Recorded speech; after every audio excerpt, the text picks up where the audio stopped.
de projeto Filosofia para Todos, né?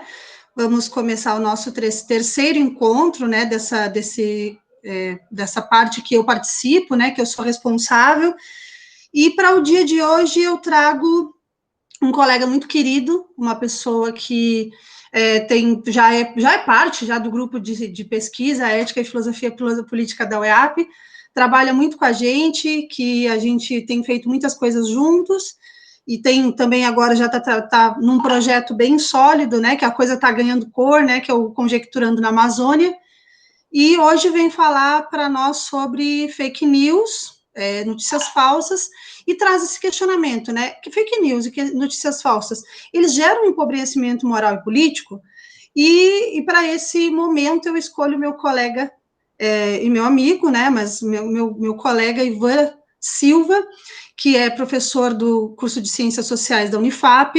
O professor Ivan Silva, ele tem larga trajetória em análise política, tem uma longa experiência nesses temas, hoje vem tratando sobre questões que envolvem a direita, né, a nova direita, né, tem um projeto de pesquisa que já está gerando vários frutos de artigos, e tem aí o Açaí com Política, né, Ivan? Então, bom, parece que a coisa anda muito bem, e que bom, para mim é uma honra estar junto do Ivan, né, no final das contas. Ivan, como a nossa dinâmica aqui é muito tu falar um pouco e a gente começar a bater um papo e tentar fazer uma discussão, quem sabe sim, moral e política, né, sobre esse assunto, eu trouxe esse tema pela relevância da temática, né, em nível de Brasil e em nível de mundo, né, e agora há pouco, antes da gente começar, eu fui procurar algumas notícias que falassem sobre isso, né, entre as quais eu achei um dado que até eu esqueci de te falar antes, um dado que eu achei bem interessante e bem assustador, na verdade, que o Brasil é o terceiro país no mundo em notícias falsas, né, em divulgação de notícias falsas. Então, é meio preocupante, e ao mesmo tempo é paradigmático, né, porque assim, eu lembro que lá nos idos de 2010, 2012, nós que estávamos ali no período de pós-graduação, existia uma espécie de otimismo muito forte em relação às redes sociais, a democratização da mídia, e tudo isso, né, e nós, quem sabe, não soubemos ver, né, quem sabe algo aconteceu naquele caminho ali, que se perdeu, né, que parte do rumo se perdeu, e hoje nós vemos com mais estranheza que como meio de informação os meios não convencionais, que na época se chamava bastante de jornalismo cidadão, jornalismo público, né, que eram fontes que eram entendidas na época, e seguem sendo entendidas, e não perdem, boa parte delas não perdeu essa qualidade, isso é importante dizer, né, nós temos aí bons meios alternativos de informação, mas nós vemos hoje, né, aqueles que temos tentamos dar uma lida sobre isso, tentamos estudar um pouco sobre isso, e aqueles que tentam analisar o cenário de uma perspectiva um pouco mais crítica, veem isso com bastante mais cuidado, quem sabe, que nós víamos há 10 anos atrás, há 8, 10 anos atrás, né? Parece que a democratização, parece que a rede, ela não ganhou, ela não deu para a gente um lugar tão esperado, às vezes, né? Parece que ela se transformou num meio de reprodução de modelos nefastos, e isso só empobrece, né? Só nos empobrece. Bom, mas como eu não quero, né, contar o final do capítulo antes da história ser desenrolada, né, ficar dando spoiler aqui da nossa conversa, que pode nem chegar a isso, né, eu passo a palavra para ti, Ivan, e eu queria saber o que tu acha sobre isso, se as fake news e ou em português, notícias falsas, elas causam mesmo um empobrecimento moral e político? O que tu acha disso? Seja bem-vindo. Antes de mais nada, muito obrigado pelo convite, é uma honra estar aqui, assim como é uma honra e um prazer muito grande estar com você em todas essas empreitadas que a gente vem construindo. Eu sempre tenho muito prazer em te escutar, sempre faço questão de acompanhar seus trabalhos, suas iniciativas, enfim, suas falas, porque eu sempre aprendo muito com você, então é um prazer enorme estar aqui, em primeiro lugar, pelo carinho que eu tenho por você, mas, para além disso, pela admiração intelectual que eu também tenho. Então, e é também um prazer muito grande tratar de um tema que me é muito caro. Como você mencionou, há 1 ano e meio, 2 anos, eu venho me debruçando do ponto de vista das minhas pesquisas sobre esse fenômeno da nova direita ou das novas direitas. Só isso aí, aliás, já dá muito pano para manga. Se é uma nova direita, se são várias novas direitas, e, inclusive, se existe nova direita em contraposição a alguma velha direita, né? A gente tem uma tendência em procurar sarna para se coçar, e quanto mais coça, parece que melhor é, né? Então, a gente pega o objeto mais complicado. E, considerando esse meu objeto de pesquisa mais recente, que são as novas direitas, ou que é a nova direita, e eu vou tratar aqui nova direita no singular, assumindo esse risco, né, fazendo alguma simplificação, mas só para facilitar a nossa conversa aqui hoje. Mas fato é que, do ponto de vista analítico, e mesmo do ponto de vista jornalístico, enfim, do debate público, parece evidente haver uma associação muito forte entre esse campo, que eu venho chamando, não eu individualmente, né, mas o campo que se debruça sobre o fenômeno, chama de nova direita, e as tais fake news ou notícias falsas, né? Como se esse campo tivesse, nas notícias falsas, um instrumento de disputa política muito privilegiado.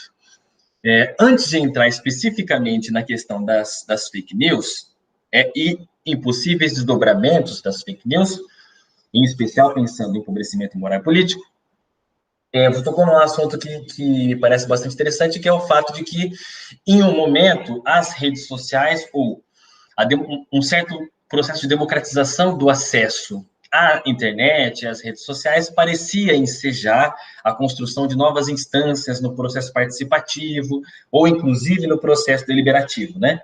Vários e várias intelectuais do campo das teorias democráticas, em especial o pessoal que se debruça sobre as teorias deliberacionistas, pensava que, a partir do advento das redes sociais e da internet massificadas, nós poderíamos avançar no sentido da constituição de mecanismos de participação virtual. E, portanto, até, embora de modo mais minoritário, mas tinha quem pensasse que as redes sociais poderiam se converter nas novas ágoras do mundo contemporâneo.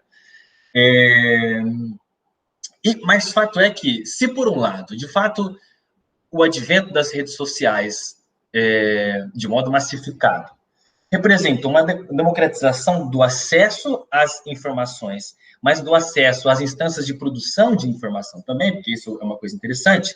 Todo mundo pode ser um veículo produtor de informações com as redes sociais, né? Eu não só tenho um processo de democratização do acesso às informações, mas, inclusive, da produção de narrativas e de informações de um modo geral. Isso teve um impacto absolutamente significativo do ponto de vista da democratização da informação, inclusive do ponto de vista de estratégias de autopreservação. Um dos mecanismos que se construiu na esteira dessa democratização das redes sociais foi a plataforma Ponte Jornalismo, né, que tem como fundamento, dentre outras coisas, mas o principal fundamento é pautar a violência policial. E considerando que a violência policial tem, como quase todos os fenômenos do Brasil, um país de herança escravocrata, um corte étnico-racial e de classe, fato é que o acesso a um smartphone e a internet permite que essas pessoas também produzam informações e registrem, inclusive, as ações policiais.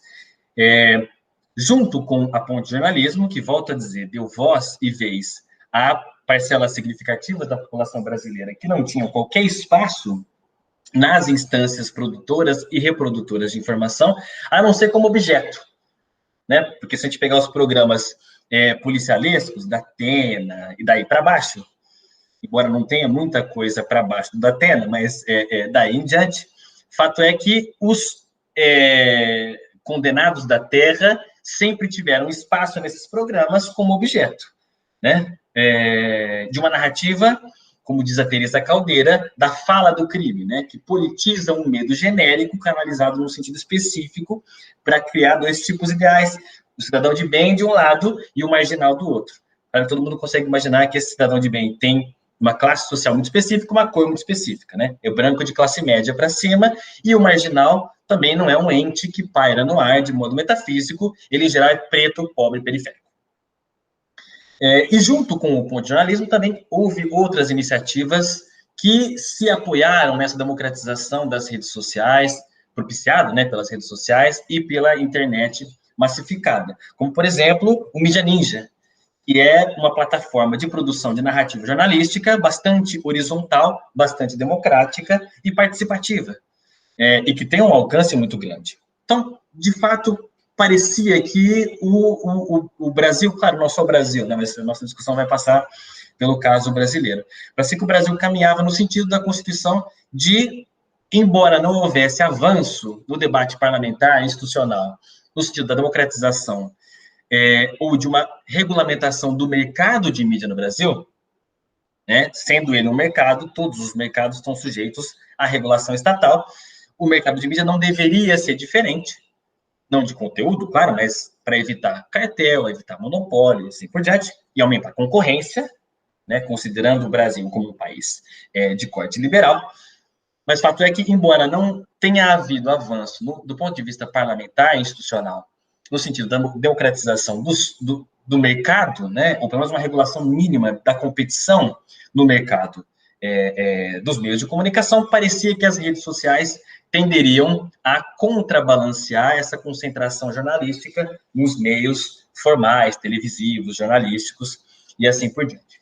No entanto, também é verdade que esse processo tem o seu contraponto, que possibilitando todo mundo a ser um vetor ou um produtor de informações, você criou um espaço muito grande, embora também, ou talvez seja forçar um pouco a barra, mas você potencializou muito mais o espaço para as notícias falsas, para as falsificações e assim por diante, né? Então, é bom lembrar que as mentiras, do ponto de vista jornalístico, não surgiram com as redes sociais, né? Os meios tradicionais de comunicação sempre foram mestres em falsificação, ou pelo menos distorção da realidade, em vários casos bastante emblemáticos.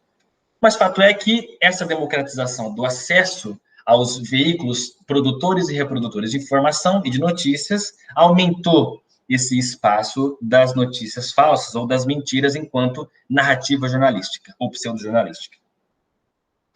E voltando ao objeto da nossa conversa hoje, que, enfim, então são as fake news. O ruim de falar muito é que era só um preâmbulo, eu estou falando já faz um tempo adoidado e nem cheguei na questão específica. Tu fala que é bom te ouvir. Bora, tu fala. Mas o fato é, qual era a narrativa, em especial depois da eleição de 2018?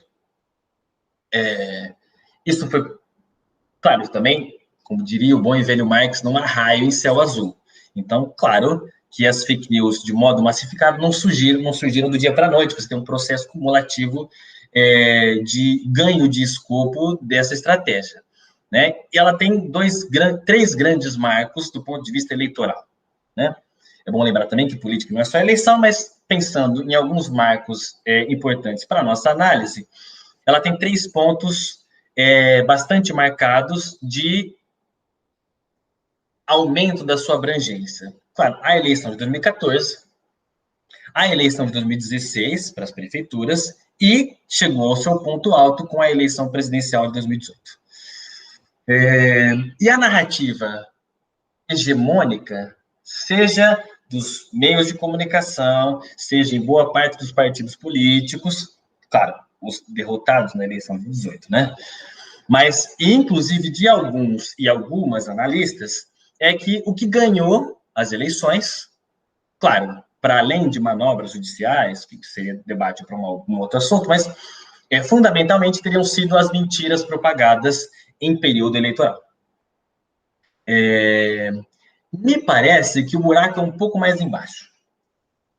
Inclusive pensando as fake news, né? Porque eu não vou tratar aqui nessa fala, que eu pretendo que seja breve, dos motivos que levaram à eleição de uma figura como Bolsonaro, que até então era uma figura do baixíssimo clero do parlamento brasileiro, que tinha tido, ao longo de 28 anos de trajetória parlamentar, 2 projetos aprovados, um deles, inclusive, retirado depois de ser aprovado, ele foi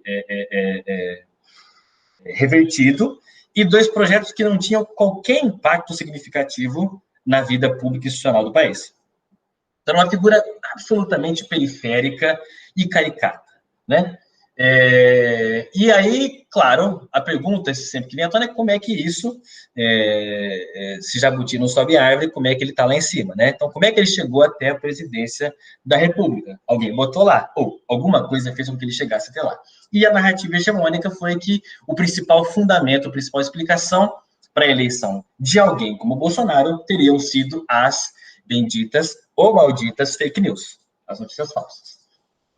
O que eu quero dizer com que me parece, quando eu disse que me parece que o buraco é um pouco mais embaixo, é porque a narrativa de que essas fake news, e depois eu vou entrar um pouco em quais os desdobramentos desse processo de narrativa, mas me parece que a explicação de que a mentira foi a principal justificativa ou explicação, ou o principal fundamento para a eleição de alguém como Bolsonaro, cria o cenário de que as pessoas, em primeiro lugar, as pessoas seriam facilmente convencidas contra os seus próprios interesses. Elas seriam muito facilmente enganáveis e, portanto, elas estariam sempre à mercê dos discursos de ocasião. E essa narrativa, que bem ou mal está dentro da explicação de que as fake news, ou de que a mentira por si só explica a eleição de alguém como Bolsonaro, tem 2 desdobramentos que me parecem muito problemáticos. Um é o fato de que, como eu acabei de dizer, as pessoas seriam facilmente enganáveis, manipuláveis, e assim o seriam porque elas não têm capacidade cognitiva ou capacidade intelectual para fazer as suas escolhas de modo racional. E isso, bem ou mal, retoma, consciente ou inconscientemente, em geral inconscientemente, uma trajetória muito potente no pensamento político brasileiro, que é um certo elitismo analítico, que esteve ao longo de todos os espectros ideológicos em nossa trajetória. Se a gente pegar, por exemplo, o Joaquim Nabuco. Joaquim Nabuco é alguém que queria, enfim, que advogava em nome de um país liberal, de um país moderno, de um país liberal. Mas, dizia o Joaquim Nabuco, o Brasil é um país que não tem capacidade, o povo brasileiro não tem capacidade de ser liberal, portanto, precisa ser monárquico. E a monarquia precisa ser o nosso ente tutelador.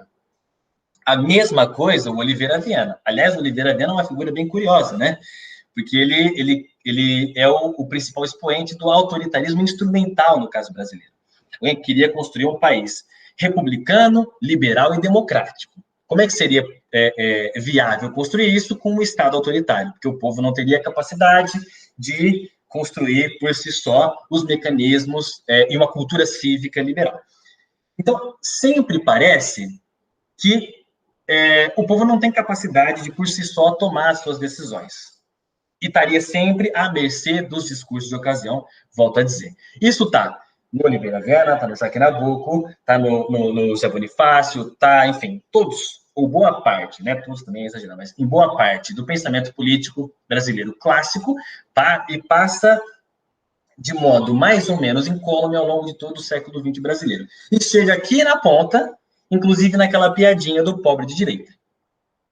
Quando o público, o campo progressista se arvora na narrativa de que de fazer a piadinha do pobre de direita, tá vendo? O cara votou, né,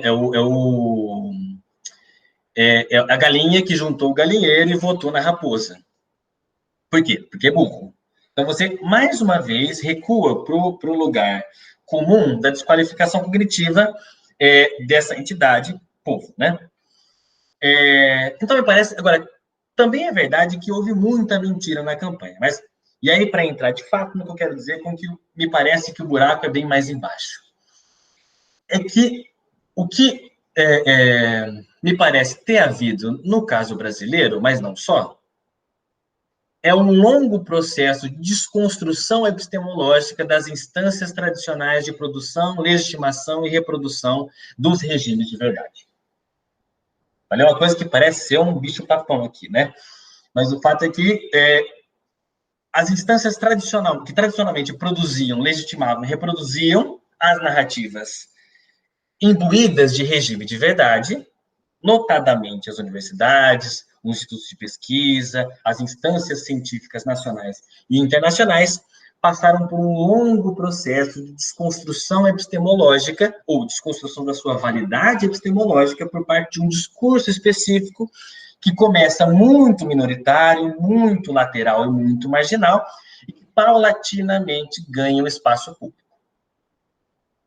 E aí, nesse sentido, esse processo de ascensão discursiva de uma narrativa que desconstrói a validade epistemológica dessas instâncias tradicionais acontece para e passo, concomitantemente, ao processo de ascensão disso que a gente vem chamando de nova direita. Porque são fenômenos indissociáveis. A nova direita se constrói a partir do processo de desconstrução dessas instâncias tradicionais de produção, legitimação e reprodução dos regimes de verdade. E como ela o faz? A partir de alguns intelectuais específicos, em especial uma figura que já foi absolutamente caricata, marginal e ostracizada, que é o Olavo de Carvalho. E não só ele, claro, né? Mas esse processo de surgimento e ascensão dessa nova direita se dá, curiosamente, durante o auge da popularidade do lulismo. Então, de 2006 a 2010, o segundo governo Lula. Era um momento em que você tinha, vamos lembrar que em 2010 o Lula sai com 87,5% de bom e ótimo, 10, 12% de regular, enfim, 2,5% de ruim e péssimo. É um padrão de aprovação gigantesco. Então, havia uma certa hegemonia de um discurso na esfera pública, de centro-esquerda, bastante centro, mas, enfim, com alguma pitada progressista. Junto com isso, a direita, tradicionalmente cativa no espaço público, seja no parlamento, seja na mídia, seja, enfim, em outras instâncias, era também uma direita que o Timothy Power, que é chama de direita envergonhada, que é uma direita que sequer se chamava de direita. Né? Vamos lembrar que ela é herdeira da terceira via, né? Do blairismo, do clintonismo e assim por diante. Do novo trabalhismo inglês. Então, portanto, é uma direita que sequer se reivindicava ou reivindicava para si um lugar à direita no espectro político. Agora, sempre houve e sempre vai haver opiniões mais extremadas à direita, assim como opiniões mais extremadas à esquerda. Mas o fato é que não havia espaço na esfera pública para essas narrativas. Né? Tanto pela hegemonia de um discurso de centro-esquerda, como pela hegemonia no campo da direita, de uma direita mais moderada, liberal, democrática e, inclusive, progressista na temática de costumes. Né? A gente não consegue imaginar o FHC como alguém que fosse levantar a bandeira contra a ideologia de gênero, esse bicho-papão conceitual, nas escolas. Né? Então, não havia espaço para narrativas mais extremadas à direita na esfera pública. Onde, se essas pessoas existiam, existem e sempre vão existir, onde que essas pessoas encontraram um espaço para reconhecer os seus pares e propagar as suas narrativas nas redes sociais, na internet, nos blogs e nos fóruns. Inclusive, tem uma tese que eu gosto muito, que é a tese da Camila Rocha. Ela fez doutorado em ciência política na USP. Né? A tese dela é Menos Marx, Mais Mises, uma genealogia da nova direita brasileira. Aliás, eu acho o título excelente da tese dela. Né? E ela vai dizer que, a tese, inclusive, de que essa nova direita se constrói, primeiramente, durante o auge do lulismo, é também dela. E ela vai dizer que, no início, os primeiros espaços de encontro entre essas pessoas que tinham opinião, que não encontrava guarida na esfera pública, foram nas comunidades do extinto Orkut, lá atrás. E todas elas orbitavam a figura do Olavo de Carvalho. Todas elas. Tinha a comunidade, Olavo de Carvalho tem razão, Olavo de Carvalho me odeia, Olavo de Carvalho isso, Olavo de Carvalho aquilo, seja criticando ou defendendo Olavo de Carvalho, mas o fato é que as pessoas encontraram nesses espaços, primeiro, um meio de reconhecer os seus pares e descobrir que eles não estavam sozinhos. Segundo, encontraram na narrativa do Olavo de Carvalho, que até então era marginal, periférica, ostracizada, uma narrativa que dava vazão, que dava gramática política às opiniões extremadas que essas pessoas tinham. Dava linguagem política a essas pessoas. E, inclusive, ela faz uma análise de como essas pessoas que no começo se encontravam nessas comunidades, fóruns, sites. O próprio site do Olavo de Carvalho, Mídia Sem Máscara, foi uma grande plataforma de encontro entre essas pessoas. Ele mesmo diz isso, que o fundamento dele era promover um hub de encontro e promoção de lideranças à direita. Essas pessoas todas passaram a ocupar paulatinamente espaços na esfera pública. Primeiro, por intermédio dos think tanks, que são aqueles institutos que têm a função de tanto fazer pesquisa, mas de modo mais específico, disputar a opinião pública. E passaram a, paulatinamente, ocupar outros espaços na esfera pública, nas universidades, nas associações de bairro, e assim por diante. E qual é a narrativa do Olavo de Carvalho? A narrativa dele é a seguinte: a esquerda sempre houve conspiração comunista. E aí você tem um discurso conspiracionista que é gigantesco. E esse discurso só é potente porque ele parte de uma premissa fundamental.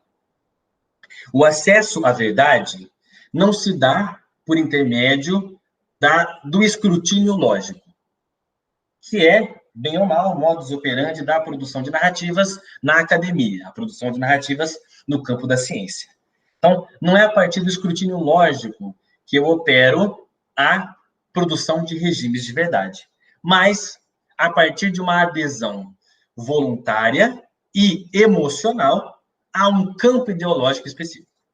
Então, eu saio da produção de verdades do método científico para um regime de produção de verdades que é, em parte, da revelação, como nos mitos, como nas religiões e como na tradição, e, em parte, obscurantista, ocultista.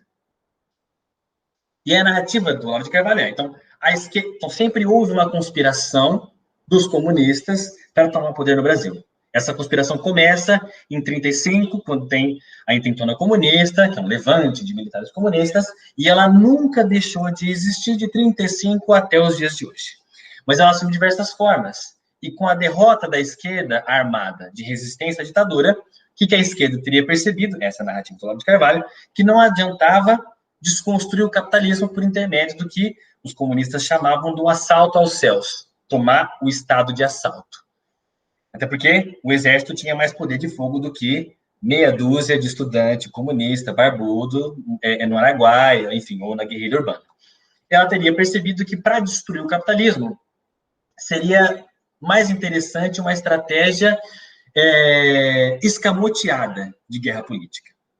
E, nesse sentido, como é que seria a atuação dessa conspiração comunista? Não mais um combate frontal, mas um combate escamoteado por intermédio da doutrinação. E o que a esquerda teria feito? Enquanto os militares não percebiam esse processo, volto a dizer, essa narrativa do Olavo, eles teriam se ocupado de ganhar e construir hegemonia nesses espaços produtores de regimes de verdade. Portanto, os comunistas teriam construído hegemonia nas escolas, nas universidades, nas instituições científicas, nos grupos de pesquisa e assim por diante. E eles teriam dois problemas, os comunistas, e a esquerda de um modo geral. Eles teriam, primeiro, um problema epistemológico, porque a esquerda discute como o mundo deveria ser e não como o mundo é. Então, portanto, toda a narrativa que parte dessas instâncias dominadas pela esquerda, as universidades, institutos de pesquisa e assim por diante, tem um erro de origem, que é um erro epistemológico, porque elas não discutem o mundo como o mundo é. Elas pensam o mundo como o mundo deveria ser, segundo a concepção dessas pessoas. Mas ela tem um segundo problema de origem, é que não só essas instâncias, por serem hegemonizadas pela esquerda, olham o mundo como o mundo deveriam ser, mas como elas têm interesses escusos, quais sejam mudar a natureza humana seria a desigualdade. Esse é um elemento fundante do campo conservador. Como é objetivo declarado dos comunistas, agora não estão declarado mais, né? Agora é escondido. Mas como seria o objetivo deles? Mudar a natureza, mudar a ordem natural do mundo, que é a desigualdade, eles também teriam sempre interesses escusos. Então, tudo que vem de instâncias dominadas e hegemonizadas pela esquerda estaria errado epistemologicamente desde o início e sempre esconderia algum interesse outro que não aquele manifesto. E esse tipo de narrativa, que começou, volto a dizer, em espaços muito específicos, redes sociais, comunidades de Orkut, fóruns, sites, assim por diante, começou a paulatinamente ganhar espaço nas igrejas, em especial as igrejas neopentecostais, mas não só elas. De pensar, por exemplo, a RCC, a Renovação Carismática Católica, desde meados dos anos 2000, 2005, 2006, 2007, opera em suas instâncias de formação cívica um processo de formação política, tendo como base a própria obra do Olavo de Carvalho. Mas mesmo quando não é declarada a vinculação à narrativa do Olavo de Carvalho, essas narrativas passaram a assumir uma operacionalidade pré-reflexiva. Passou a ser senso comum, passou a ser lugar comum em um sem número de instâncias que as universidades são dominadas por comunistas e eles sempre têm interesses exclusivos. Seja ganhar dinheiro, seja tomar o poder, seja fazer o que for. E como é que eles fariam isso? Eles fariam isso desconstruindo os dois pilares, porque se eles não conseguiram acabar com o capitalismo destruindo o Estado, eles fariam a destruição do capitalismo destruindo os seus dois pilares, segundo essa concepção neoconservadora. Quais seriam esses dois pilares da civilização ocidental? Sexo convencional e família patriarcal. E, portanto, todo tipo de narrativa que busca desconstruir a desigualdade de gênero, ou étnico-racial, ou de classe, já que atenta contra a ordem natural do mundo, atenta contra os fundamentos da civilização ocidental. Então, você teve um processo absolutamente potente, embora cuidadoso, paulatino e de longo, médio prazo, pelo menos, de conquista de uma hegemonia discursiva em distintas esferas ou microesferas da esfera pública brasileira. Isso nos permite chegar a 2018 e pensar como que essas narrativas que à distância parecem tão malucas, inclusive, esses dias a gente foi, né, a Paty, a gente foi ao supermercado, e o cara foi fazer a medição no pulso e não na testa, porque a narrativa que corre é que você fazer a medição na testa ou vai te causar um câncer, ou vai te implantar um chip que vai doutrinar você. Então, como é que essas narrativas, se você olhar à distância e só olhar a fotografia, é muito complicado entender como é que esse tipo de narrativa, tão maluca à primeira vista, tem um potencial de convencimento tão grande. Mas se a gente olhar o filme, ou seja, o longo processo de desconstrução da variedade epistemológica dessas instâncias tradicionais de produção de conhecimento. 2, uma disputa por novos regimes de verdade e novas instâncias de produção de regime de verdade, a gente consegue compreender como é que isso passou a ter enraizamento discursivo. Porque tem uma outra intelectual que eu gosto muito, que é a Angela Alonso. Ela vai dizer que uma das características dessa nova direita é o anti-intelectualismo. Então, é um rechaço bastante frontal à intelectualidade formal. Então, mesma coisa, academia, universidades, instituições de pesquisa e assim por diante. Agora, é um fenômeno e é um campo anti-intelectual, mas não irracional. Ele não se abstém de produzir regimes de verdade, pelo contrário. O que ele opera é uma disputa por novos regimes de verdade. E se as universidades, instituições de pesquisa e assim por diante estão todas hegemonizadas pelos comunistas, quais são as instâncias em que há espaço para a produção de novos regimes de verdade? As redes sociais. Não à toa, em 2018, não lembro se foi a Marta Hett, alguém fez uma pesquisa para tentar mensurar quantas pessoas, ou quantos eleitores e eleitoras do Bolsonaro se informavam unicamente por redes sociais. 90% de todos os seus eleitores tinham como única fonte de informação redes sociais. 90%. É coisa pra caramba, 90%. E tinham como única fonte, volto a dizer, as redes sociais. E aí, por isso que eu falei no começo que me parecia que o buraco é mais embaixo. Porque não é só a mentira, o engano, que levou essas pessoas a votarem A, B ou C. Ou a pensarem A, B ou C. Ou a comprarem o discurso A, B ou C. Mas um longo e paulatino processo de convencimento no sentido da não validade epistemológica de um discurso tradicional, do campo científico, e da construção de novas instâncias produtoras legítimas do conhecimento. E, inclusive, eu vi isso em várias discussões, vários debates, porque eu já passei, enfim, tanto treta, grupo de família, grupo de amigo, coisa assim, né? E já ouvi em várias situações que as pessoas se informam só pelas redes sociais, porque ali todo mundo pode falar. Ali você não tem um domínio da informação. Então, ali você não tem essas conspirações todas acontecendo. E aí, portanto, mesmo que a pessoa tenha um pé atrás e falar assim, não sei se de fato isso vai botar um chip na minha cabeça, né? Mas quem receitou que fosse feita a medição assim foi uma instância que tem algum interesse escuso. Então, algum problema tem nisso. Ivan, tu sempre faz um troço comigo que é ótimo, mas que cansa, né? Tu faz eu pensar, né? Faz eu pensar muito, Ivan, nas coisas que tu tá falando. À medida que tu foi falando, e eu falo isso ironicamente, né? Porque eu digo isso para os meus alunos: olha, pensar não cansa, não, viu? Pensar não mata, né? Brincando, né? E eu fui pensando em várias coisas que tu foi dizendo, né? Inclusive, me fez lembrar de uma fala que eu fiz há algum tempo, num comentário que eu fiz há algum tempo, num convite que tu me fez para ir lá na Unifap falar com o teu grupo de pesquisa, e que eu quero trazer para ti, né, baseado nessa enxurrada de conhecimento e de informações que tu me trouxe agora, e que eu vou ir atrás de muita coisa para pensar também dessa perspectiva, né? Eu fiquei pensando aqui que tu fala que se vendeu um discurso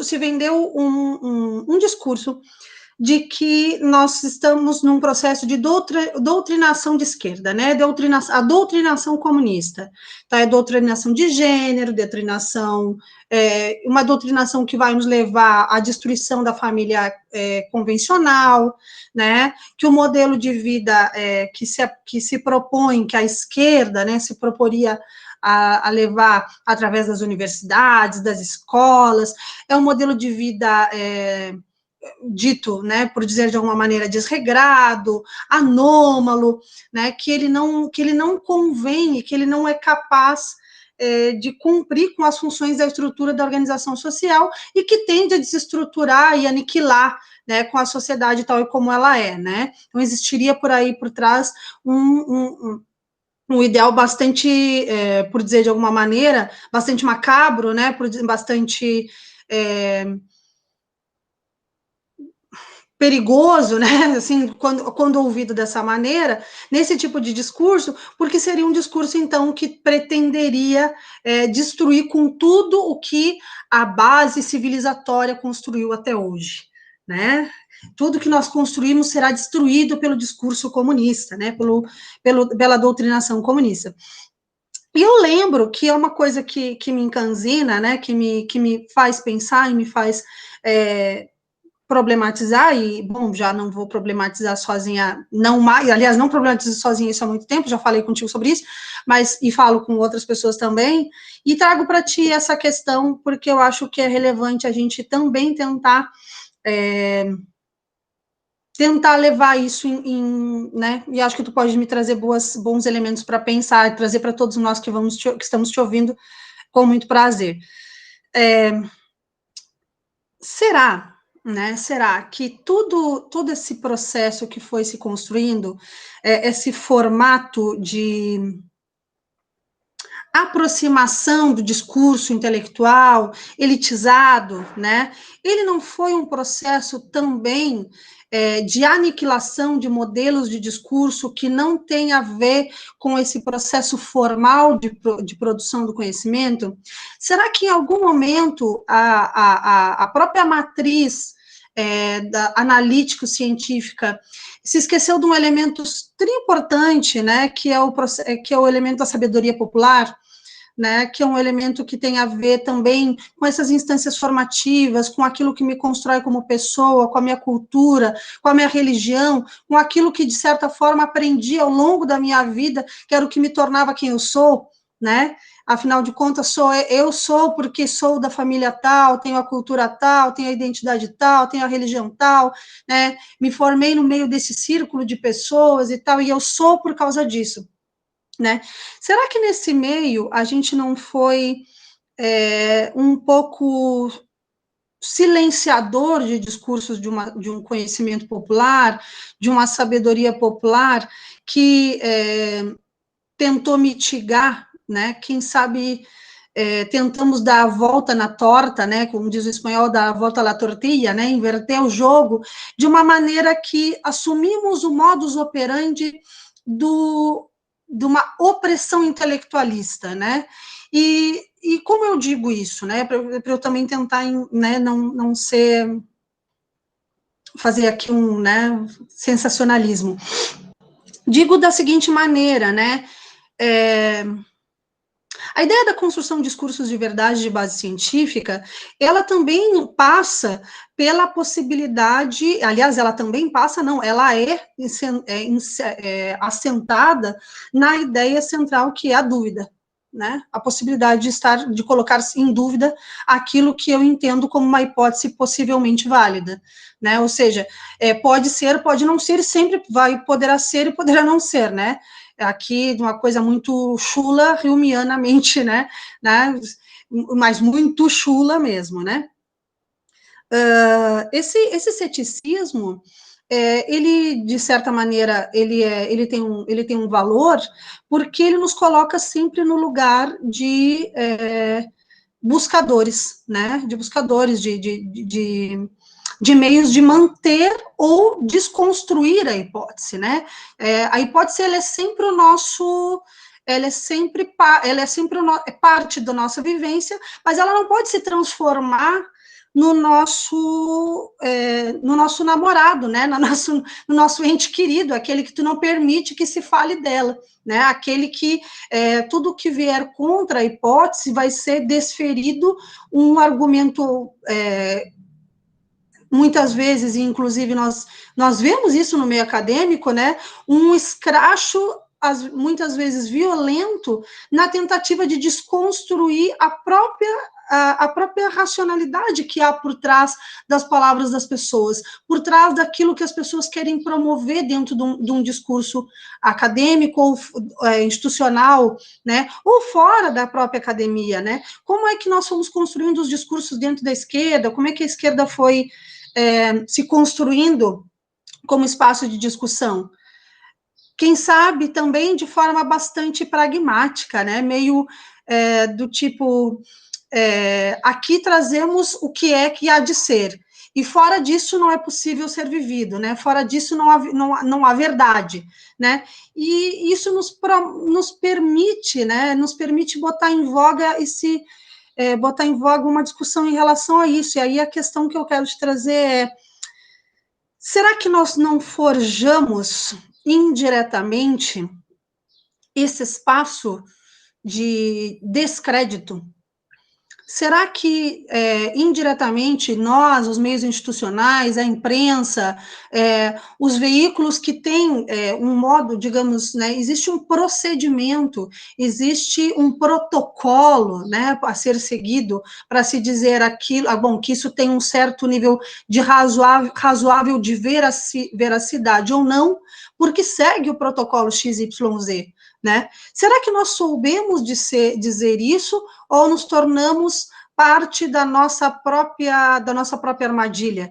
E quando, enquanto esquerda, né, quanto mulher de esquerda, e tu quanto homem de esquerda, será que muitas vezes não falamos para nós mesmos, e já disse isso, né? Quantas vezes já não falamos para nós mesmos, para nos ouvir, para nos aplaudir, uns aos outros, né, para jogar confete uns dos outros, né, e não nos demos conta, quem sabe, de que naquela plateia lá, que só víamos nas nossas palestras e nossas, né, rodas de conversa e tal, que só víamos pessoas que concordavam conosco, ali estava o perigo, né, porque nós não estávamos conseguindo chegar em discursos diferentes dos nossos, em pessoas que pensam diferente de nós, ou que pelo menos têm a intuição de acreditar que algo no que eu digo não é exatamente, pode não ser exatamente aquilo, e que elas têm que vir para o debate, que elas têm que vir trazer o seu ponto de vista, ainda que opinativo, mas que nós possamos ali construir algo, que nós possamos ali nos propor a construir, inclusive a colocar a hipótese em dúvida, a colocar né, o tema em questão, e mudar de opinião se for necessário, né, se virmos que é razoável mudar de opinião ao longo do debate. Bom, em suma, o que eu queria te dizer, que eu quero, né, que te passo a palavra, né, e peço para tu ver o que tu acha sobre isso, será que a gente não jogou o jogo do doutrinador algumas vezes? Será que algumas vezes a própria esquerda, as próprias instituições formais não acabaram mordidas pela maçãzinha aquela do poder intelectual, o poder da influência, né, porque esse é o poder que nós, como professores, nós, como, bom, no caso, né, a minha outra personalidade de jornalista, né, meu outro eu, né, que é jornalista, será que esses espaços não se foram mordidos por essa maçãzinha aí, a maçãzinha do poder, de uma perspectiva um pouco que não conseguiu entender, que não conseguiu, ou quem sabe não conseguiu enxergar o timing, né, o lugar do perigo de falar e reproduzir discursos para nós mesmos, de falar somente com os nossos pares. E aí eu reverbero isso para outras instâncias, né, os movimentos sociais, os movimentos sindicais, os espaços dos mais diversos possíveis, porque nós vemos que existe também um descrédito bastante grande e pelo menos uma dúvida ascendente com a influência real, a importância real dos movimentos sociais dentro do espaço brasileiro, né, e a nova direita, né, por utilizar o vocabulário que eu gosto muito desse vocabulário, a nova direita sabe se apoderar muito bem disso, né, sabe se dar conta dessas brechas e colocar os rótulos mais, moralmente, mais discutíveis nesses espaços, né? Como é que a gente não consegue, e eu vejo, e aí para isso, eu não sei se eu devo, mas vamos lá. Como é que a gente vê, né, por exemplo, um grande rechaço à esquerda que se mostrou, especialmente uma esquerda chamada PT, né, que se mostrou nos resultados eleitorais dos municipais hoje, né? Como é que nós vemos isso como esquerdistas? Será que não é a hora de...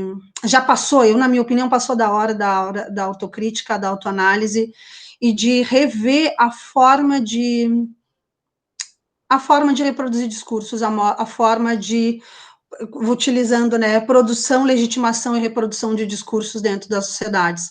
Existe algo aí que não está conseguindo chegar em todo mundo. e não se trata de massificar, né, mas de popularizar a fala, de tornar palpável, de que as pessoas entendam o que a gente faz, como a gente faz e por que a gente faz desse jeito, né? Bem, é isso. Passo a fala para ti, ver o que tu tem a me dizer sobre isso. Adorei. Também fui pensando várias coisas enquanto você falava. Eu queria destacar 4 elementos nesse sentido. Né? Antes de entrar nesses 4 elementos, só comentando em relação à esquerda, acho que passou da hora da autoanálise, mas acho que antes da autoanálise passou da hora de fazer análise mesmo, né? Porque a esquerda antes fazia análise, porque análise de conjuntura, que é um conceito que sempre foi muito caro ao campo lato sensu da esquerda, né? Virou jargão, virou chavão. Né? Todo mundo começa a falar qualquer coisa e diz que está fazendo análise de conjuntura, e isso eu vejo o tempo todo. E, para voltar a Angela Alonso, tem um texto dela, eu nunca lembro se é um capítulo do livro Ódio como Política ou se é de algum outro livro, mas ela começa o texto dizendo que figuras como Bolsonaro e Trump figuras pitorescas, que ela chama, né? Então, picarescas, desculpa, que ela chama. Uma mistura de picaretas com pitorescas. Como Trump e Bolsonaro só fazem sucesso porque elas não são pitorescas e picaretas para todo mundo. Pelo contrário, elas fazem sentido para muita gente. E antes de recuar para o lugar confortável, comum da desqualificação cognitiva, ética e moral de quem elegeu esse pessoal, é mais útil, inclusive do ponto de vista de uma ética de resultados, tentar entender como chegamos até aqui. Acho que isso a esquerda fazia bem, faz muito tempo que não faz. Então, acho que é fundamental compreender os fenômenos. E para compreender fenômenos assim, primeiro a gente tem que assumir a sua complexidade, a gente tem que ter a humildade de dizer que não faz ideia do que está acontecendo e tentar se debruçar honestamente do ponto de vista intelectual e esmiuçar um pouco disso que, volto a dizer, à primeira vista parece tão confuso, tão maluco e tão inacreditável. Como é que as pessoas acreditam em terra plana em 2020? À primeira vista, tudo isso parece maluco, tudo isso parece bastante pitoresco. E o que eu tenho tentado fazer é me debruçar sobre o fenômeno, reconhecendo a sua complexidade e, claro, a minha dificuldade de minimamente entender que bagunça é essa. Mas 4 elementos eu acho que são interessantes de ser mencionados em relação ao que você comentou. O primeiro deles é o seguinte: eu concordo plenamente com você, e, embora eu reconheça no discurso científico, para ser liberal não sendo, uma vantagem comparativa em relação a outros discursos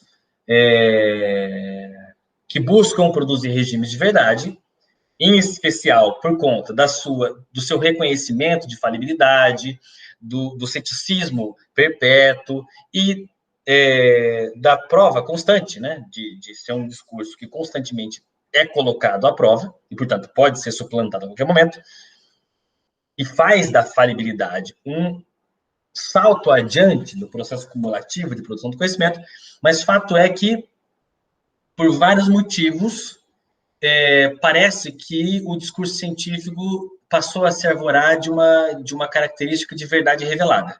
Então, o que a ciência diz passa a ser verdade porque a ciência disse, e não porque existe um mecanismo de validação no processo de produção daquela narrativa.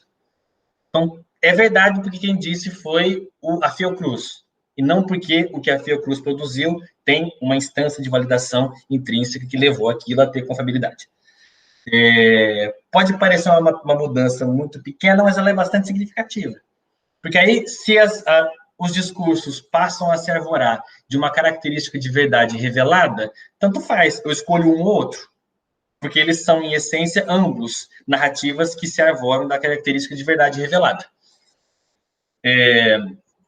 Esse é o primeiro elemento. E aí, de fato, né? E esse primeiro elemento está muito vinculado a um segundo, que é o fato de que o Brasil é um país que muito tardia e muito timidamente se abriu para que a população entrasse às universidades. Muito tardia e muito timidamente. Porque se a gente pensar que, primeiro, é bom lembrar que a primeira universidade no Brasil é do século XX.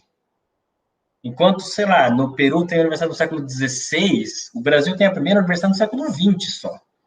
É o que hoje é a UFRJ, em 1920. Então, assim,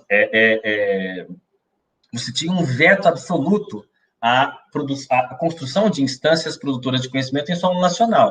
O que fazia era as elites mandavam seus filhos estudar fora do país. E a partir do momento em que você tem universidades, elas sempre foram instâncias de reprodução de elites.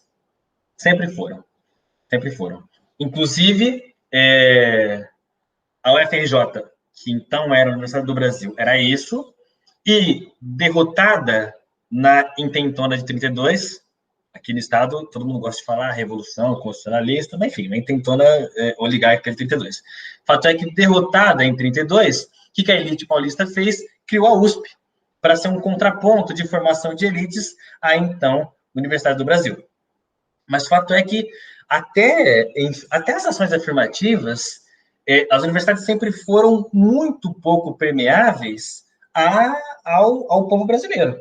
Né? Você tinha uma parcela muito ínfima da população que tinha acesso à universidade. Vamos lembrar, hein? Universidades públicas, portanto, sustentadas com dinheiro de todo mundo. E é o que é mais maluco, que você tinha era uma transferência quase imediata de alunos e alunas de escolas particulares para universidades públicas. E você tinha um veto absoluto de alunos e alunas de escolas públicas para as universidades públicas. Isso muda bastante, claro, né, com as ações afirmativas, mas ainda assim é um processo muito recente. Né? Vamos lembrar que o REUNE, que institui enquanto política nacional as ações afirmativas, é de 2007. Mesmo considerando a tardia construção das universidades em solo brasileiro, mas de 1920 para 2017 são quase 100 anos. Você tem um primeiro esboço de abertura das universidades. Eu sempre gosto de contar isso. Quando eu entrei na universidade, eu prestei em 2006, entrei em 2007 na Federal de São Carlos. E a Federal de São Carlos, em 2007, era ipsis literis uma reprodução do meu círculo. Então, assim, branco, de classe média, vindo de uma escola particular. Todo mundo. Todo mundo, todo mundo, todo mundo. Ou quase todo mundo, claro, né? E de 2007 para 2008, passou a valer as ações afirmativas, passaram a valer as ações afirmativas, e você tem uma mudança significativa, inclusive estética da universidade. Né? Felizmente, como queria o bom e velho Darcy Ribeiro, as universidades passaram a se pintar com as cores do povo brasileiro, ainda que minimamente. Mas fato é, então, sempre foram instâncias muito elitistas, e que, portanto, sempre foram muito distantes do imaginário de uma parcela esmagadora do Brasil. Sempre foi um universo muito distante.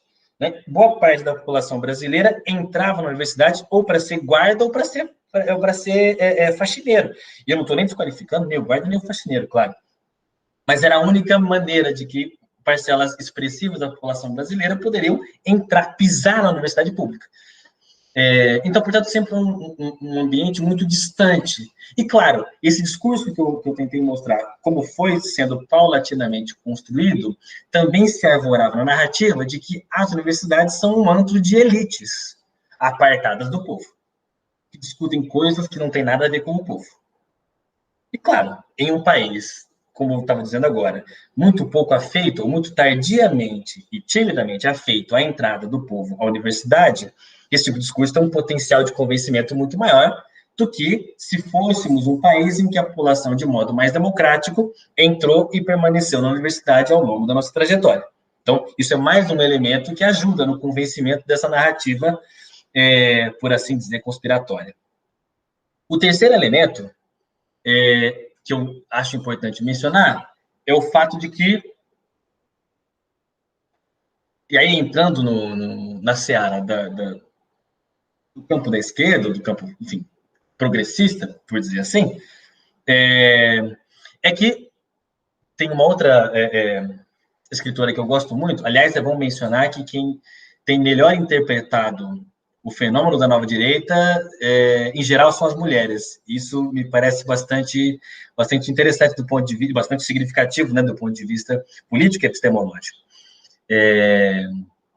Tem uma antropóloga que eu gosto muito, que é a Rosana Pinheiro Machado, e ela vai dizer que, enquanto a esquerda, como você muito bem falou, discursava para os convertidos e esperava encontrar nos seus objetos alguém pronto, né? Então, quando ela ia tentar convencer entre aspas, né? Porque ela já queria que estivesse pronto, mas ela ia tentar convencer, vamos pegar a categoria clássica para o campo da esquerda, os trabalhadores e trabalhadoras. Quando ela queria tentar converter ou convencer os trabalhadores e trabalhadoras de uma posição específica do ponto de vista político, ela esperava encontrar nos trabalhadores e trabalhadoras gente com o capital debaixo do braço, a camisa da União Soviética, enfim, boné do Lula livre, coisa do tipo. Já queria que viesse tudo prontinho, tudo bem delimitado. Exatamente, né? E essa romantização das classes populares sempre foi um calcanhar de Aquiles muito, muito complicado em parcelas expressivas da esquerda internacional, né? Aliás, é inclusive objeto de uma crítica muito contundente no próprio Lenin, naquele livro pequenininho, mas muito bom, que é o Esquerdismo, a doença infantil do comunismo.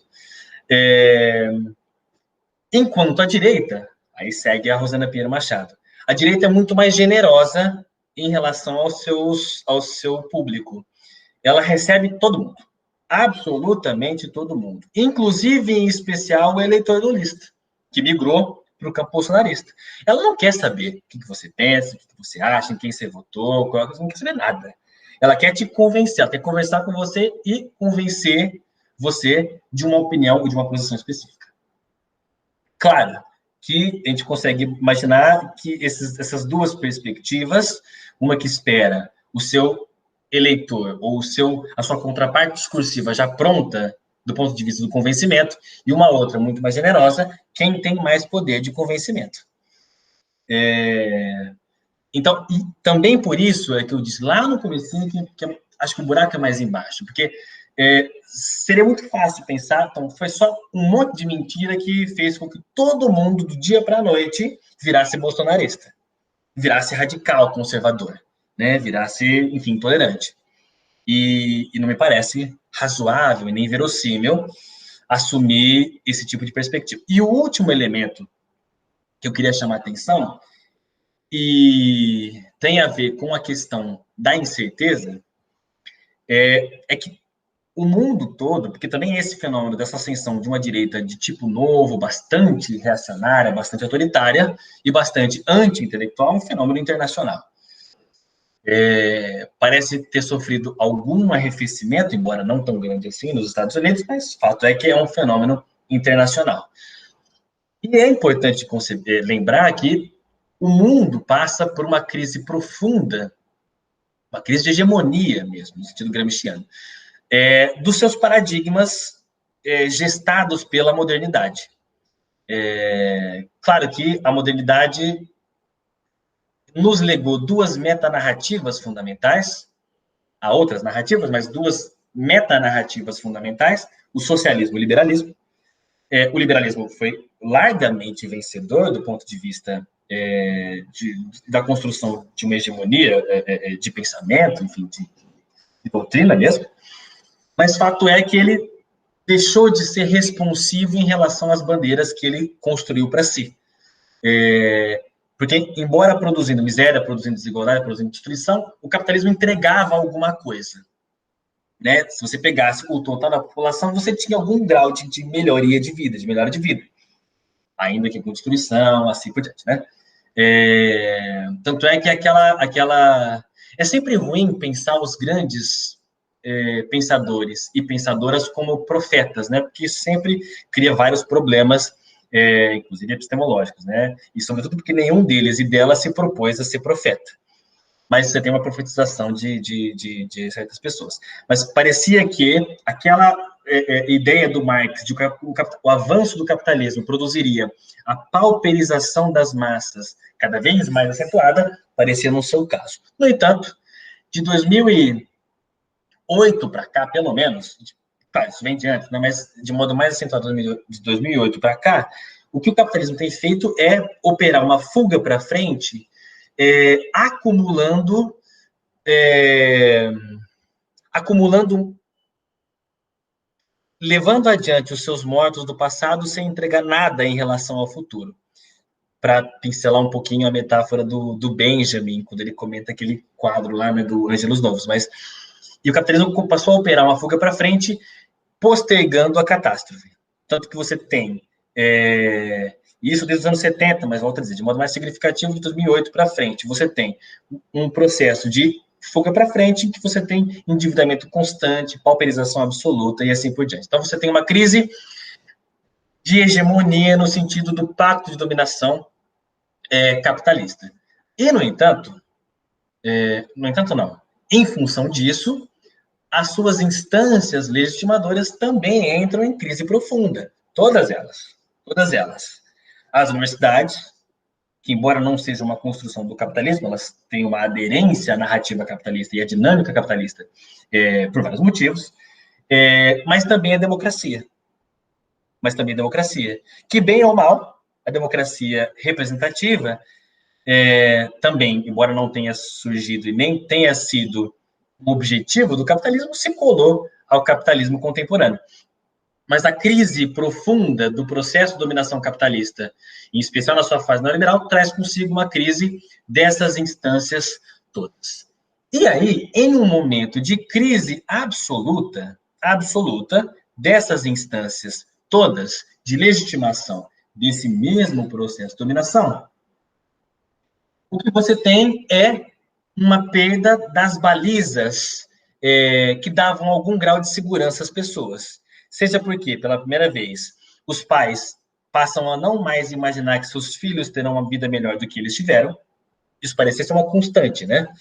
Meus pais tiveram uma vida muito pior do que aquela que eu tive, e os meus avós tiveram uma vida muito pior do que os meus pais tiveram. Isso, se você imaginava que seria uma constante sempre. Não é mais o caso. Em um momento de perda dessas balizas todas, a incerteza é sempre problemática. Sempre problemática. Porque ela dá um grau a mais de problema, de medo para a sua vida. Não à toa. E aí tem um livro que eu gosto bastante do Tversky, um livro pequenininho. O Adam Tversky é um cientista político polonês, se eu não estou doido. E o livro se chama Ama a Incerteza e Serás Democrático. É um livro maravilhoso, porque ele vai dizer a democracia é o regime da incerteza. É o regime da certeza processual. Claro, eu tenho certeza de qual vai ser o método para a escolha política. Mas é o regime da incerteza dos resultados. Que, pelo menos, idealmente, eu nunca tenho como antecipadamente saber quem vai ganhar, a não ser que tenha fraude. E a ciência é o regime da incerteza do ponto de vista epistemológico. Não à toa a democracia e a ciência, e dizia também o bom e velho Stuart Mill que o grande trunfo da democracia é que é o método de escolha política que mais se aproxima do método científico. Ninguém tem razão a priori, todos os postulados têm que ser testados no debate público, e todas as verdades são sempre, no máximo, temporárias. Não à toa, volto a dizer, a ciência e a democracia também entram numa crise profunda. E em um momento de crise dessas metanarrativas, o discurso neoconservador dá um grau de segurança e de conforto muito grande, porque ele explica, ele se propõe a explicar tudo, de onde você veio, para onde você vai, por que você está na situação, o que acontece com o mundo, e todo tipo de fenômeno passa a ter uma explicação imediata. Então, você fornece, tanto do ponto de vista da estratégia de convencimento, como do conteúdo entregue, balizas mais confortáveis para um mundo permeado por incertezas absolutas. Acho que eu falei demais de novo, desculpa. Eu sempre gosto de te ouvir, porque eu repito, eu aprendo demais, eu anotei um monte de coisa que tu falasse aqui, e agora, inclusive, depois eu quero que tu me dê o teórico que tu citou por último, porque eu quero ler, viu? Então, eu fiquei interessada. O Tversky, né? Tversky, né? Eu nunca sei pronunciar o nome dele, porque começa com 4 consoantes. Não, mas a gente escreve e eu vou procurar, vou achar aí nos meios virtuais, né? Assim, eu tenho uma baliza moral para ficar falando, que é o coordenador do projeto, porque ele diz para nós, olha, em torno de 1 hora, isso é muito bom para mim e para ti, que falamos para caramba, né? Então, eu já estou aí no limite da baliza moral que o Rafael nos colocou, então, só por fazer um comentário e te passar a palavra para tu encerrares e, né, fazer teus comentários aí. Eu acho que a avaliação que tu fazes é pontual e muito certeira, né? Quando consegues fazer uma leitura de uma perspectiva ampliada do que vem acontecendo no nosso cenário de realidade e mostra que a universidade ela tem um compromisso, sim, com a análise da realidade. Né, tem um compromisso, sim, com se aperceber do que se passa no mundo, né, e problematizar o que se passa no mundo, né? Então, isso mostra o nosso cenário de compromisso, por um lado, né? Também mostra, né, Ivan, a importância que tem de, sim, combater, de uma perspectiva moral e política, os discursos das fake news, exatamente pelos elementos todos esses que tu fosse citando ao longo da tua fala, mas em especial sobre uma perspectiva que eu acho muito importante, né, que é entender o espaço do debate e da discussão como um debate, como um espaço da legitimação de todos os processos que envolvem a prática da construção das verdades de uma perspectiva política e de uma perspectiva também epistemológica, né? Não é possível e eu vejo isso muito interessantemente na nossa linguagem do português, quando nós dizemos vamos discutir um assunto, sempre é tratado como algo negativo, sempre é tratado como algo, não, discutir não, porque parece que nós temos que entrar em disputa, né? Parece que nós temos que defender, né, aquela ideia da disputa, né, argumentativa, que eu tenho que me agarrar com unhas e dentes no meu argumento e você se agarrar com unhas e dentes no seu e ver quem ganha, né? Nós vemos, por exemplo, nos debates políticos partidários, exatamente isso que funciona, né? Ao final, todo mundo está esperando para ver o que vão dizer de quem ganhou o debate. E, claro, se nós formos voltar lá, né, a nossa democracia, aos teóricos da democracia mais, né, os teóricos clássicos da democracia, pensando em Platão, pensando em Aristóteles, não existe esse espaço, né, não existe essa possibilidade, porque na democracia todos ganham à medida de que todos nós nos comprometemos com exercer a capacidade de apresentar argumentos, né, de nos propormos a entender o outro e de ouvir aquilo que o outro tem a dizer. Acho também porque tens toda a razão, entendo também que tens toda a razão quando colocas que passamos por um período de transição, né, que esse período de transição, o capitalismo, ele se apoderou dele como um discurso muito interessante, de uma perspectiva muito... de uma espécie de jargão, né? Parece que os jargões do capitalismo eles servem muito a vários estereótipos, a vários aspectos da análise. Então, tudo aquilo que tem a ver com crise, com deterioração, com desconstrução, tem a ver, sim, com uma sabotagem, com uma quebra, com algo que não faz parte do processo, porque o processo ele tem que ser linear, né, e constitutivamente evolutivo, e aí passamos, inclusive poderíamos, mas não podemos, porque o Rafael vai me matar se eu seguir falando, que poderíamos falar sobre um discurso do positivismo, né, o quanto o positivismo tem uma influência fortíssima nas nossas produções de sentido em termos políticos no Brasil, em termos de produção de conhecimento e significado, melhor dito, de conhecimento pela sociedade, né, o que teria que ser, né, que teria que ser um processo sempre de ascensão, né, nós não entendemos a crise como um elemento primordial, né, elementar do processo de formação social e inclusive reconstrutivo da sociedade, nós entendemos sempre a crise como um problema, como uma catástrofe, como algo que não pode ser repetido, então temos que voltar às verdades mais seguras e mais eficazes, que em algum momento parecia que davam certo, então é ali que nós temos que nos arraigar e nos assegurar. E nesse lugar, né, os discursos religiosos mais conservadores e mais doutrinários ganham um espaço de legitimação muito forte, muito perfeito, porque diante da incerteza, do não saber se amanhã, o que terei amanhã, o convencimento, né, essa ideia de uma justiça divina, de um lugar eterno, de um espaço em que a igreja te acolhe, que tu és, e que é um espaço de acolhimento, aqui não falando de religiões, falando de discursos institucionais que se servem muitas vezes a esse tipo de formulação, tá?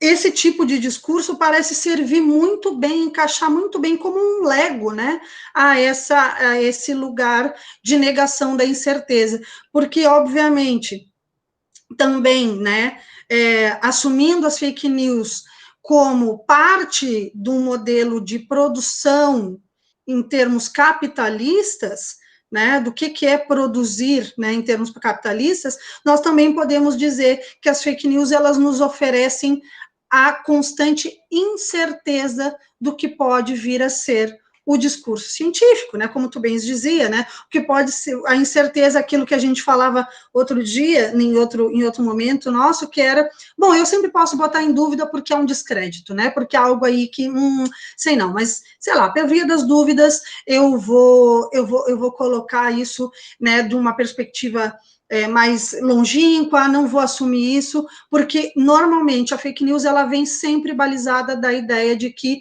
duvide do que os grandes meios, as grandes instituições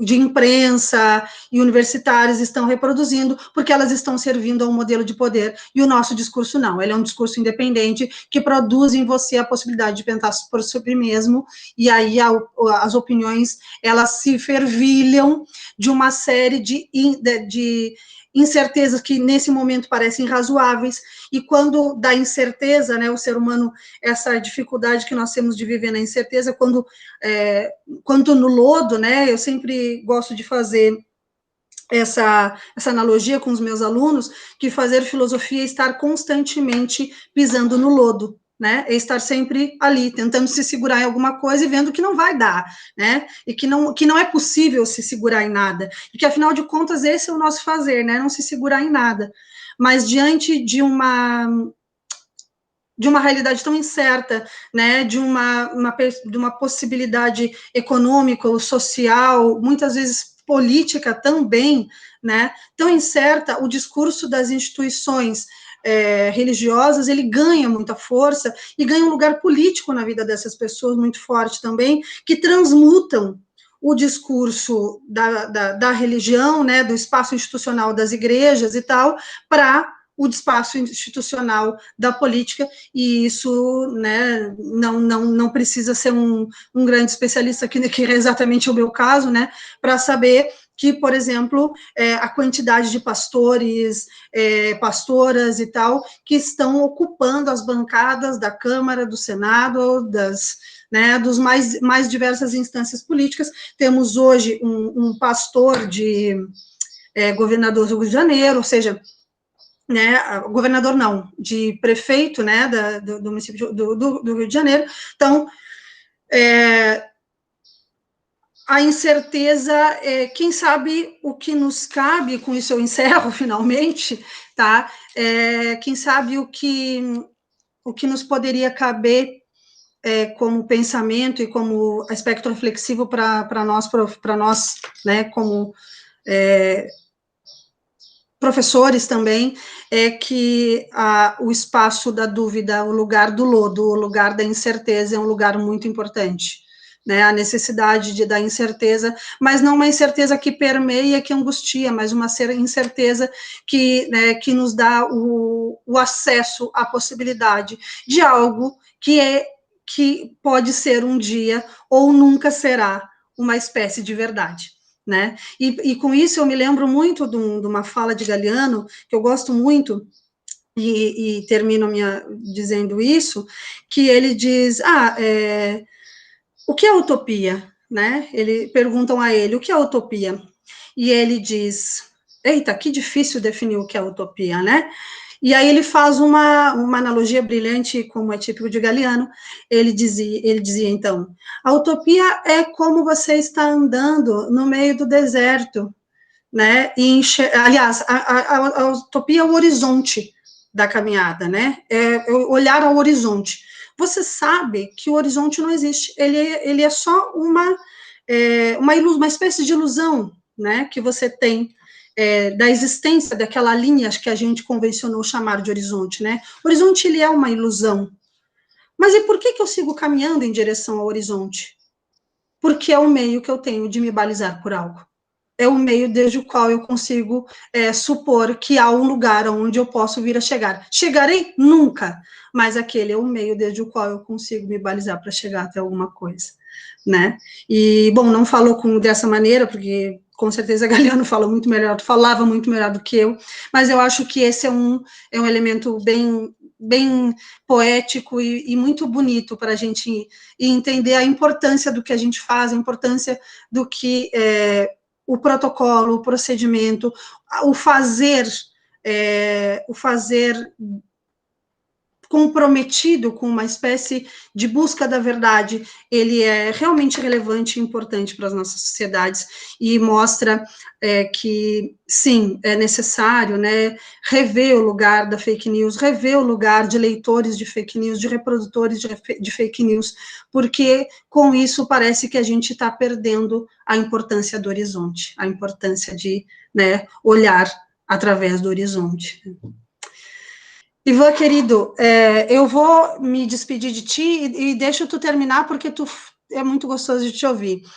Ivan, muito obrigado, tá? É sempre um prazer te ouvir, tu já é nosso parceiro, nosso colaborador, a gente aprende muito contigo, tá? E que, bom, eu sempre digo a mesma coisa, mas é a verdade, tá? Eu gosto muito, muito de te ouvir mesmo, e hoje aprendi muita coisa contigo, espero que todo mundo que está nos ouvindo, o nosso projeto Filosofia Dá para Todos, tenha aprendido e aprenda tanto quanto eu aprendi hoje. Agradeço, te passo a palavra, e após disso já encerramos, tá? Nosso próximo encontro, eu já vou mencionar aqui, fazer os reclames, né, que vai ser o professor César Oliveira, ele vai falar sobre essa questão da crise do eu diante da pandemia. O professor César Oliveira, César Oliveira, eu sempre tenho dúvida, não, Alencar, eu chamo César, eu brinco com ele chamando ele de César Oliveira, agora eu chamei de Oliveira. César Alencar, ele é professor do Departamento de Filosofia da Unifap, e vai nos trazer uma discussão bem interessante, com certeza, para falar sobre a crise do eu nesse momento da pandemia. Ivan, encerre, como sempre, um deleite te ouvir. Muito obrigada. Eu agradeço, eu já disse, reitero, e não é rasgação de seda isso, é sempre um prazer enorme estar com você em todos os espaços possíveis. E é sempre um privilégio para mim, porque também aprendo demais com você constantemente. Eu brincava no nosso outro encontro, né, uma outra iniciativa, eu gosto tanto de te ouvir que eu sou, inclusive, chato sempre que você está falando alguma coisa, dando uma palestra, fazendo uma live, eu sempre estou lá e quero te ouvir mais, mando pergunta, porque é para mim um prazer enorme te escutar e é maior ainda um prazer poder dialogar com você. Então, te agradeço enormemente por essa oportunidade. E estava pensando aqui, né? Eu deixei de mencionar a questão da deterioração moral derivada das fake news, né? Embora eu acho que tenha ficado evidente ao longo da nossa conversa essa deterioração, né? Eu acho que é importante pensar as fake news, como eu tentei mostrar nessa mais longa do que eu gostaria de ter feito fala, é apenas a ponta de um iceberg. E todo esse iceberg opera uma deterioração moral e política. Fundamentalmente por dois motivos. Primeiro, ao desconstruir as instâncias tradicionais de produção, legitimação e reprodução dos regimes de verdade, ela retira do debate público um terreno comum sobre o qual poderia se construir um debate entre distintas posições, entre distintas opiniões e entre distintas visões de mundo. Considerando que o conflito nos é inerente, diria o bom e velho Aristóteles, somos animais em essência políticos, temos duas características que são muito complicadas, somos animais sociais e, ao mesmo tempo, animais subjetivadores, o que é um inferno, quer dizer que a gente tem que viver junto, mas a gente pensa muito diferente, tem valores diferentes, então o conflito nos é inerente. E ao desconstruir essas instâncias, esse processo retirou esse terreno comum que nós tínhamos, que balizava o debate público e que tornava possível o que a democracia fez, que foi, entre aspas, civilizar o conflito e permitir que as opiniões e as posições distintas fossem dirimidas sem a aniquilação física de uma das partes. Retirar esse terreno comum nos enfraquece do ponto de vista desse ganho civilizatório que foi a democracia, até porque perdemos, como eu disse, esse terreno comum sobre o qual construíamos a duras penas os nossos discursos. Ele tem esse processo tem uma outra instância, ou tem uma outra característica também de deterioração moral e política, que é o fato de condenar, como você muito bem parafraseou o Galeano, condenar a própria existência das utopias. Porque